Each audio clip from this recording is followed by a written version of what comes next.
a brief revision of topics we have covered so far in the chapter vectors. हम लोग ने देखा what is a vector. A vector is a quantity which has magnitude, let us say 10 centimeter and direction. ये vector का direction है ऊपर की तरफ, ये वेक्टर का डायरेक्शन है ईस्ट की तरफ. Vector is a quantity which has both magnitude and a particular direction. Then we talked about equal vectors. Two vectors are said to be equal vectors if they have same magnitude and same direction. इसका length भी 10 centimetre, इसका length भी 10 centimetre, दोनों का direction ऊपर के direction में, तो hence they are equal vectors. ये दोनों इक्वल वेक्टर्स नहीं है because even though the length is same, the magnitude is same, but directions are different. इसका डायरेक्शन ऊपर, इसका डायरेक्शन ईस्ट, तो they are not equal vectors. Then we talked about negative vector. A vector is said to be negative vector of a given vector if it has same magnitude but opposite direction to the given vector. ये मान लो हमारे पास एक vector है, इसका negative vector ये है, इसका magnitude same है, दोनों 10 सेंटीमीटर का है, बट डायरेक्शन ऑपोजिट है. ये वेक्टर अगर ए वेक्टर है तो ये माइनस ए वेक्टर होगा because it is same magnitude opposite direction. Then let us talk about new quantity which is zero vector. मान लो ये 10 सेंटीमीटर ईस्ट का वेक्टर है, इसको मैंने सबट्रैक्ट किया 10 सेंटीमीटर ईस्ट से. 10 सेंटीमीटर ईस्ट का वेक्टर को मैंने सबट्रैक्ट किया 10 सेंटीमीटर ईस्ट से, तो क्या बचेगा? 10 centimetre east minus 10 centimetre east which is zero east. 10 centimetre east minus 10 centimetre east is zero east. तो जीरो ईस्ट जो वेक्टर है that is zero vector. Zero vector is a vector of magnitude zero and having one particular direction. जैसे 10 centimetre east minus 10 centimetre east becomes 0 centimetre east. 10 centimetre west minus 10 centimetre west, 0 centimetre west. तो that is zero vector. Then we talk about new quantity which is unit vector. Unit vector क्या है? Unit vector मतलब vector of unit magnitude. Vector जिसका magnitude कितना है? Unit. Unit मतलब 1. 1 unit का magnitude का वेक्टर, इसको बोलेंगे यूनिट वेक्टर. यूनिट मतलब 1. तो a vector of magnitude 1 unit is called unit vector. जैसे ये वेक्टर है हमारे पास 10 सेंटीमीटर ईस्ट. 10 सेंटीमीटर ईस्ट है. 10 सेंटीमीटर मुझे कैसे समझा? तो I will take a scale और स्केल से मैं इसका लेंथ मेजर करेगा. What we will find is 10 centimetre. तो 10 सेंटीमीटर ईस्ट का वेक्टर है हमारे पास. 10 सेंटीमीटर ईस्ट के वेक्टर को अगर मैं 10 सेंटीमीटर से डिवाइड करूं तो 10 सेंटीमीटर अपॉन 10 सेंटीमीटर 1 हो जाएगा, तो 1 ईस्ट बचेगा. If I take 10 centimetre east vector and divide by 10 centimetre I get 1 centimetre east. तो ये जो वेक्टर है 1 centimetre east that is unit vector. A vector of magnitude unity, magnitude 1 is called as unit vector. Unit vector को हम लोग cap से दिखाते हैं. We show the unit vector by a cap above the vector. Vector के ऊपर हम लोग कैप लगा देंगे, तो this cap is the symbol of unit vector. A cap is vector A upon magnitude of vector A. मैंने तुम्हें बताया जैसे अगर हम लोग को वेक्टर का लेना है 10 सेंटीमीटर ईस्ट वेक्टर है हमारे पास. ए वेक्टर है जो कि 10 सेंटीमीटर ईस्ट में. लेट अस से this is a vector in east direction having magnitude 10 centimetre. इसको मैं अगर 10 सेंटीमीटर से डिवाइड करूं तो 10 सेंटीमीटर कैंसिल हो जाएगा और 1 यूनिट ईस्ट बचेगा. तो 1 unit east is a unit vector in east direction. Vector upon magnitude of vector gives unit vector. So vector A upon magnitude of vector A gives unit vector along A. इसको हम लोग ऐसे भी दिखा सकते हैं.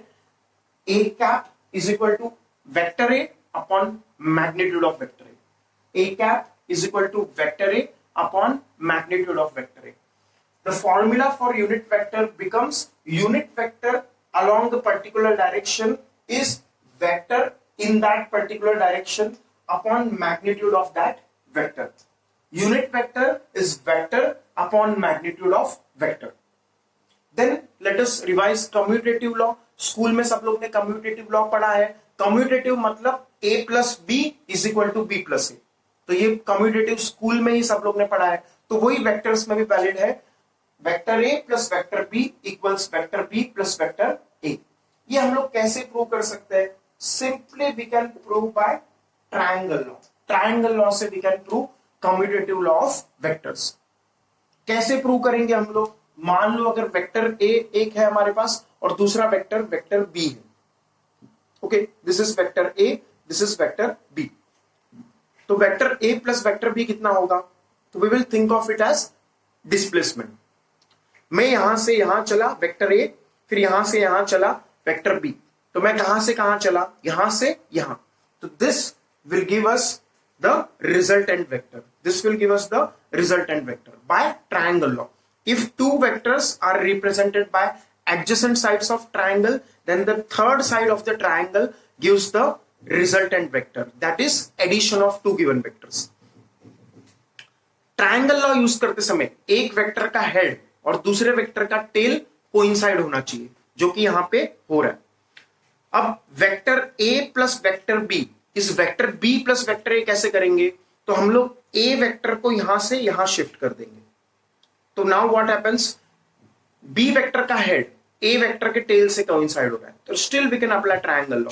तो अब हम लोग अगर ट्रायंगल लॉ यूज करेंगे तो what will happen is with this will give us the resultant vector. ये तो पहले जो a प्लस b वेक्टर आया था, अब b प्लस a वेक्टर भी वही आएगा. Same magnitude, same direction. पहले a प्लस बी वेक्टर का वहां डायरेक्शन था और अभी a plus B plus A vector का भी डायरेक्शन वहीं पे है, मैग्नीट्यूड इक्वल है. So a plus B vector becomes b plus A vector by triangle law. Next law we have is associative property. ये भी स्कूल में सबने पढ़ा है. एसोसिएटिव प्रॉपर्टी में हम लोग ब्रैकेट को शिफ्ट करते हैं. a plus B plus C is a plus B plus C. पहले a प्लस बी ब्रैकेट में है, बाद में b प्लस सी ब्रैकेट में है. ये भी हम लोग प्रूव कर सकते हैं by polygon law. By polygon law. Polygon law क्या है? तो let us see first what is polygon. Polygon law is exactly same like triangle law. Triangle law में हम लोग क्या देख रहे थे? ट्रायंगल लॉ में हम लोग डिस्प्लेसमेंट की तरह सोच रहे थे. अगर ये मान लो a वेक्टर है, ये मान लो b वेक्टर है, such that head of one vector coincides with tail of another vector. तो हम लोग ट्रायंगल लॉ कैसे लिखेंगे? मैं यहां से यहां चला a वेक्टर के अलोंग, फिर यहां से यहां चला b वेक्टर के अलोंग. तो what is the net displacement from initial point two final point? So that is the net displacement. तो वैसा ही ट्रायंगल लॉ जैसा ही हमारे पास पॉलीगॉन लॉ है, which is what we see here. तो लेट अस से मेरे पास a vector है यहां से यहां. पहले मैं यहां से चला a वेक्टर के अलोंग, फिर मैं यहां से चला b वेक्टर के अलोंग, फिर मैं यहां से चला c वेक्टर के अलोंग, फिर मैं यहां से चला d वेक्टर के अलोंग. तो where did I go from? Initial point is this, final point is this. So what is the net displacement from initial point to final point? Let us draw a displacement vector from initial point to final point. This is the resultant vector, which is the addition of vector a plus vector b plus vector c plus vector d. So vector a plus vector b plus vector c plus vector d is this resultant vector r vector. वही हम लोग ने यहाँ पे blue colour से दिखाया था. This dotted blue shows the resultant vector. R vector is vector A plus vector B plus vector C plus vector D. जैसे ट्रायंगल लॉ में था, मैं यहां से यहां चला, फिर यहां से यहां चला, तो यहां से यहां चला. वैसे ही यहां से यहां चला, फिर यहां से यहां चला, फिर यहां से यहां चला, फिर यहां से यहां चला, मतलब यहां से यहां चला. So this is the initial point, this is the final point. I walk along A, then B, then C, then D vector. So that means I walk from A to D. So resultant vector R vector is nothing but A vector plus B vector plus C vector plus D vector. अब इस diagram में polygon बन रहा है, तो hence this is known as polygon law of vector addition. What will be the statement of this polygon law of vector addition?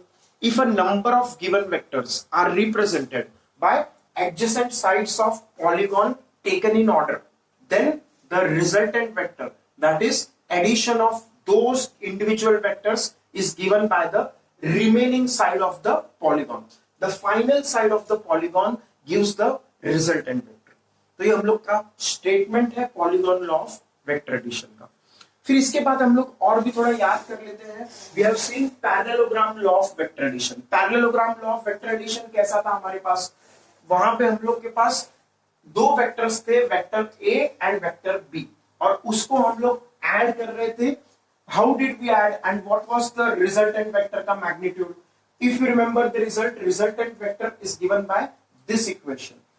R vector is mod of A vector plus B vector, which is root of A square plus B square plus 2AB cos theta।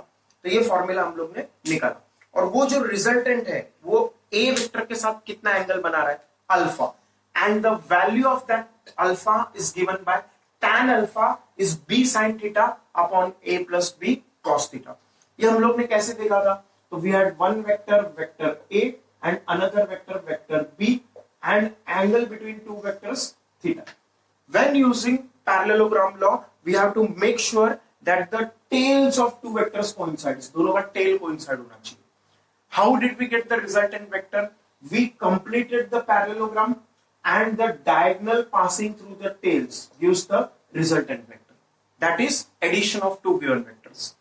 R is mod of vector A plus vector B, which is root of A square plus B square plus 2AB cos theta. What is the angle which the resultant makes with A vector? Alpha. Tan of alpha कितना आएगा?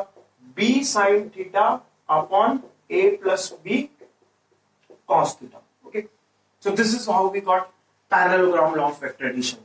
इसमें एक value put करके example देख सकते हैं। मान लो A वेक्टर का मैग्नीट्यूड है 3, बी वेक्टर का मैग्नीट्यूड है 4, और angle theta between two vectors 60 degree है। तो हम लोग का आंसर क्या आएगा?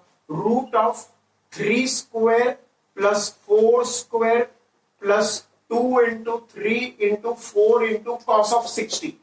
मैंने एंगल बिटवीन टू वेक्टर्स कितना माना है? 60। तो कॉस ऑफ 60 इज हाफ, तो ये कैंसिल हो जाएगा। तो root of 16 plus 9 which is 25 plus 12 which is root of 37 units। तो जो रिजल्टेंट वेक्टर आएगा उसका मैग्नीट्यूड आएगा root 37 if we do addition of two vectors. तो ऐसे हम लोग प्रॉब्लम सॉल्व करेंगे in vectors. Subtraction of vectors. मान लो ए वेक्टर और बी वेक्टर को सब्ट्रैक्ट करना है, we have to find vector A minus vector B. तो इसके लिए हम लोग ने क्या प्रॉपर्टी यूज किया था? Vector A minus vector B is vector A plus minus vector B. Minus B vector is negative vector, तो वेक्टर ए मैंने एज इट इज बनाया in right direction each direction. Minus B vector कहां होगा? B vector ऊपर के direction में, तो minus B उल्टे डायरेक्शन में होगा। तो minus B vector will be like this. अब ये बी वेक्टर का डायरेक्शन है, ये 60 डिग्री बना रहा था या थीटा 8 डिग्री बना रहा है। मान लो ये कितना है, हम लोग ने एंगल लिया थीटा, तो ये एंगल कितना आएगा? ए और माइनस बी के बीच में 180 minus theta. So this angle is 180 minus theta. Now we have to do vector A, addition of vector A and minus vector B. A vector and minus B vector, इनका addition करना है। तो again we construct the parallelogram. The diagonal passing through the tails will give resultant vector. And resultant vector मतलब कौन सा vector? इस बार subtraction वाला। इस बार we have subtraction. तो R is vector A minus vector B का magnitude, which is root of A square plus b square minus 2ab cos theta, okay, where theta is angle between vector a and vector b। a और b के बीच में, a और minus b के बीच में नहीं लेना है, a और b के बीच में, ओके। क्योंकि हम लोग का माइनस साइन कहां से आया था? एक्चुअली यहाँ पे प्लस था और एंगल था 180 माइनस थीटा, लेकिन cos ऑफ 180 माइनस थीटा कितना आया था? Minus cos theta. तो इसीलिए हम लोग का ऐसे फॉर्मूला बना था, root of a square plus b square minus 2ab cos theta. By using the identity cos of 180 minus theta is equal to minus cos theta. 180 minus theta is the angle between A vector and minus B vector, and theta is the angle between A vector and B vector. तो हम लोग जब ये formula use कर रहे हैं तो we will take theta as the angle between A vector and B vector. And ये रिजल्टेंट जो एंगल अल्फा बना है, तो tan अल्फा कितना है, in subtraction of vector we have minus sign, तो यहाँ पे b sin theta upon a plus b cos theta है एडिशन में, तो सब्ट्रैक्शन में क्या होगा, b sin theta upon a minus b cos theta. Subtraction में माइनस आएगा, एडिशन में प्लस आएगा। अगेन यहाँ पे भी रिजल्टेंट वेक्टर में सब एडिशन में प्लस आएगा और सब्ट्रैक्शन में माइनस आएगा। So that is the revision of whatever we have covered so far in vectors.